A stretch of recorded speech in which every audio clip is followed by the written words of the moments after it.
In this type of question, variable density is given and we have to find out moment of inertia.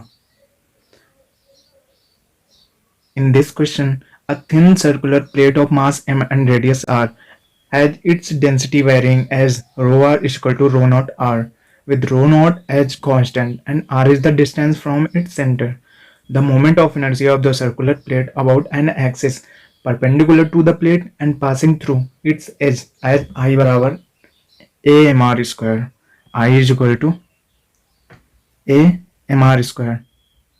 अब हम अगर जो देखेंगे कि यहाँ पे अगर जो डेंसिटी वेरिएबल ना होती, एक कांस्टेंट डेंसिटी होती, तो हम कौन सा फॉर्मूला लगा देते हैं, एच से पास होने वाला, आई इज इक्वल टू डिस्क के लिए क्या होता है, डिस्क के लिए 3/2 mr स्क्वायर, और हम ए की वैल्यू 3/2 रख देते हैं, जो कि गलत है क्योंकि ये फॉर्मूला कांस्टेंट डेंसिटी के लिए अप्लाई होता है.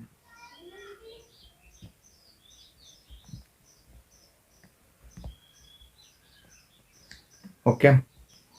अब हमें ऐसे क्वेश्चन को करने के लिए सबसे पहले इंटीग्रेशन करना पड़ता है. एक किसी भी छोटे सेक्शन को काट के, एक छोटा सा एलिमेंट काट के उसको इंटीग्रेट करते हैं. तो हमने एक डिस्क बनाई, उसका ये सेंटर लिया. अब हमने एक एलिमेंट काटा, सर्कुलर एलिमेंट काटा आर रेडियस का,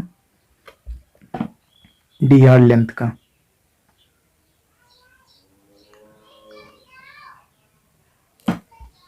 ओके.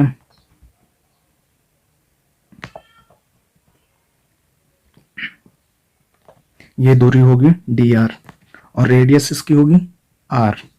अब हम क्या करते हैं, हमें फाइंड आउट करना है यहाँ पे moment of inertia perpendicular to the plane. Okay. तो अब हम पहले सेंटर ऑफ मास पर मोमेंट ऑफ इनर्शिया फाइंड करेंगे. I center of mass is equal to integration 0 to r. Dm section का मास काटा है, dm into r square. Okay. अब डीएम क्या लिखेंगे, डीएम क्या होगा, dm is equal to density into area, क्योंकि एरिया में मास फैला होगा ना, डिस्क है, डिस्क में तो एरिया में मास फैला होगा ना. तो डेंसिटी कितनी दी गई है, डेंसिटी दी गई है ये रही रो नॉट आर. डेंसिटी हुई. एरिया क्या होगा, इस एलिमेंट का एरिया क्या होगा, ये जो एलिमेंट मैंने काटा है इसका एरिया क्या होगा. चलिए देखते हैं, लिखते हैं. फिर इसका एरिया हो जाएगा, इसको पहले बाहर ओपन करके लिखते हैं. ओपन इसको करेंगे तो इसको ऐसे ड्रॉ कर सकते हैं ना, जहां पर ये डिस्टेंस कितनी होगी डी आर और ये डिस्टेंस कितनी होगी 2πr, क्योंकि इसकी सर्कमफ्रेंस कितनी है उसको मैंने ओपन करके बना दिया. अब इसका एरिया क्या हो जाएगा 2πr into d r. Okay. Density लिख दी, एरिया से मल्टीप्लाई करेंगे तो हमें डीएम निकल आएगा 2πr into d r.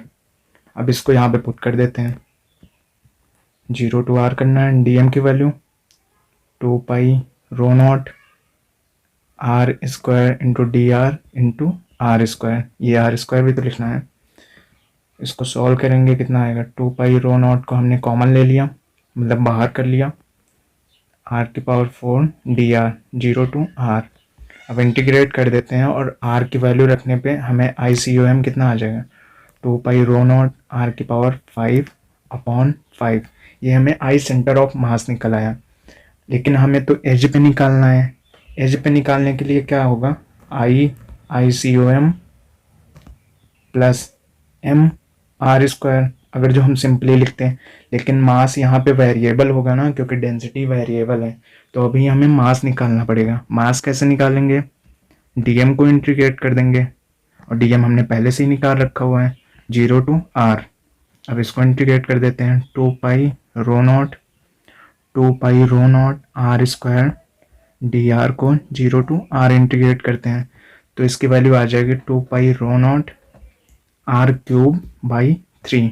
Okay. ये मास की वैल्यू आ गई. अब मास की वैल्यू पुट कर देते हैं. आई सी ओ एम क्या था, आई सी ओ एम ये रहा, I C O M 2π rho naught r की पावर 5/5 प्लस एम कितना है 2π rho naught two pi rho naught r cube upon 3 into r square, यानी कि आर स्क्वायर मीन्स आर की पावर 5 कर देते हैं। ओके, अब इसको ऐड करते हैं, ये 5 लिखा हुआ है, अब इसको ऐड करते हैं तो आ जाएगा नीचे 15, ऊपर कितना आएगा 6 pi rho naught r power 5 plus 10 pi rho naught r power 5, add करेंगे तो आएगा 16 अपॉन 15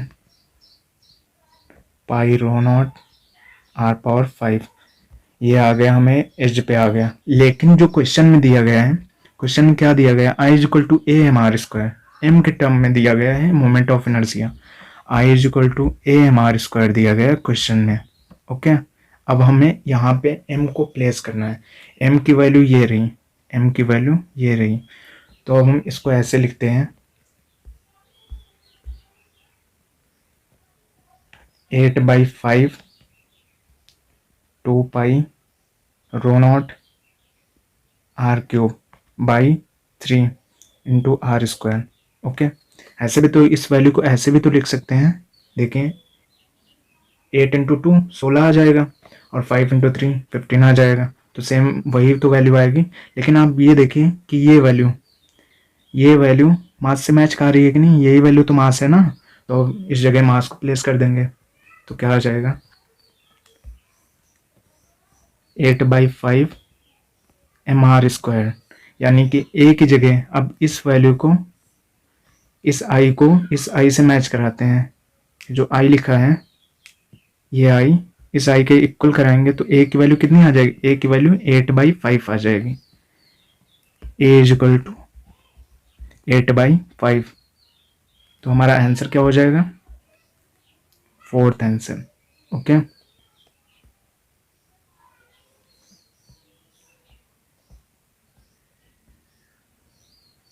अब हम सेकंड क्वेश्चन पे आ जाते हैं।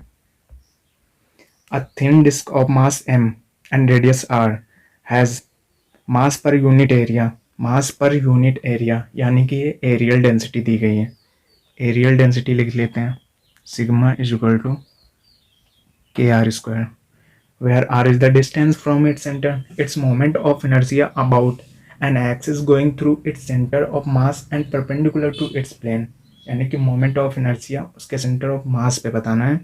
अगर जो ये हम नॉर्मल होता तो कितना हो जाता, डिस्क का सेंटर ऑफ मास पे मोमेंट ऑफ इनर्शिया कितना होता है, I is equal to M are square by 2, लेकिन यहाँ पे वेरिएबल डेंसिटी है तो यहाँ पे फिर से इंटीग्रेशन करना पड़ेगा।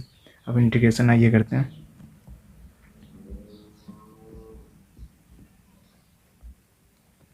आई center of mass is equal to 0 से r करना है dm आर स्क्वायर, वैसे ही सेक्शन काट के, जैसे कि मैंने पहले क्वेश्चन में बताया वैसे ही सेक्शन काट के dm आर स्क्वायर लिखना है। dm की वैल्यू क्या होगी, dm की वैल्यू क्या होगी, डेंसिटी इंटू एरिया, डेंसिटी क्या है के आर स्क्वायर इंटू एरिया कितना हो जाएगा 2 pi r into d r. Okay, value put कर देते हैं 2 pi k r cube d r into r square 0 to r, solve करके और इंटीग्रेट करके वैल्यू जो आएगी वो आएगी 2 पाई के आर की power 5 r power 5 d r 0 to r करना है, इंटीग्रेशन करेंगे तो क्या आएगा 2 पाई के आर की पावर 6 अपॉन 6, सॉल्व करेंगे तो ये आ जाएगा पाई के आर की पावर 6 बाई 3। अब लेकिन हमें यहाँ पे फिर से मास के टर्म में वैल्यू दी गई है, जितने भी आंसर लिखे गए हैं, तो अब हमें मास को फिर से लाना पड़ेगा। अब मास को इंटीग्रेट कर देते हैं, मास को लाने के लिए dm का इंटीग्रेशन करना है 0 to r, 2 pi k r की पावर 4 r क्यूब होगा, sorry r cube d r 0 to r, integration करने पे क्या आएगा 2 पाई के r की पावर 4 बाई 4, सॉल्व करेंगे तो आएगा पाई के r पावर 4 बाई 2, ये मास आ गया। अब हमें रिप्लेस करना है, तो रिप्लेस कैसे करेंगे, इस वैल्यू को मैं इधर मॉडिफाई करके लिख रहा हूँ, पाई के आर की पावर 4 आर स्क्वायर अपॉन 2 से मल्टीप्लाई ऊपर नीचे कर देते हैं। ओके, तो इधर भी 2 से मल्टीप्लाई हो गया, इधर भी 2 से मल्टीप्लाई हो गया। तो अब देखेंगे ये वैल्यू, ये जो वैल्यू आ रही है, ये वैल्यू, ये मास है कि नहीं? यहाँ पे देखिए मास लिखा हुआ है, मास, ये मास ही तो है। ओके, तो अब यहाँ पे मास को पुट कर देते हैं, तो क्या आ जाएगा 2/3 m are square I is equal to, तो ये रहा हमारा आंसर। कौन सा ऑप्शन सही हो जाएगा? 2/3 m are square, this is the correct answer. तो ये रहे हमारे दो वेरिएबल डेंसिटी के moment of inertia find out करने वाले क्वेश्चन। Okay, thank you.